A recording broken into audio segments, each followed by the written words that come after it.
और ये जो तुमने अपने पिता का उदाहरण दिया कि उनका तुम्हारा पिता पुत्र का नाता तो समाप्त नहीं हुआ, तो यह भी तुम्हारा भ्रम है,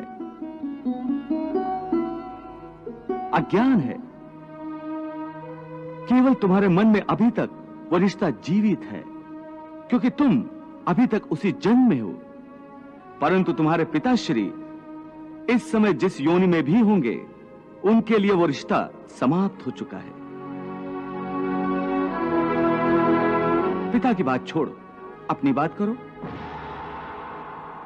पिछले जन्म में जब तुम्हारी मृत्यु हुई होगी, उस समय तुम्हारे सब संबंधी रिश्तेदार रोए होंगे। तुम्हारी पत्नी ने, तुम्हारे पुत्रों ने बहुत विलाप किया होगा।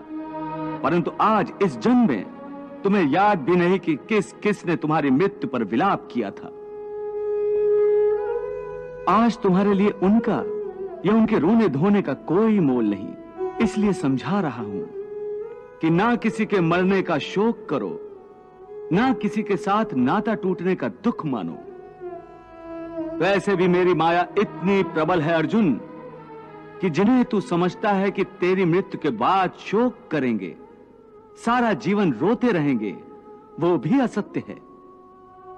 मेरी माया के प्रभाव से थोड़े ही दिनों के बाद उन रोने वालों को तू फिर हंसता खेलता देखेगा। मित्र 4 दिन रोता है, भाई 10 दिन रोता है, पत्नी उससे अधिक रोती है, माता सबसे अधिक समय तक रोती है। परंतु सबके आंसू धीरे धीरे सूख जाते हैं और उन आंखों में फिर से नए नए सपनों की रोशनी चमकने लगती है। क्या तुम बता सकते हो कि पिछले जन्म में तुम्हारे किस रिश्तेदार ने तुम्हारे लिए कितना विलाप किया था? नहीं केशव, ये मैं कैसे बता सकता हूं? मुझे तो ये तक याद नहीं कि वो कौन थे। बस जिस तरह तुम अपने पिछले जन्म को भूल गए हो, उसी तरह तुम अपने इस जन्म को भी भूल जाओगे। इस जन्म के रिश्तों का अर्थ तुम्हारे आने वाले जन्म में कुछ भी नहीं रह जाएगा। आज अभिमन्यु को तुम अपना पुत्र समझ रहे हो सकता है पिछले जन्म में वो तुम्हारा पिता रहा हो,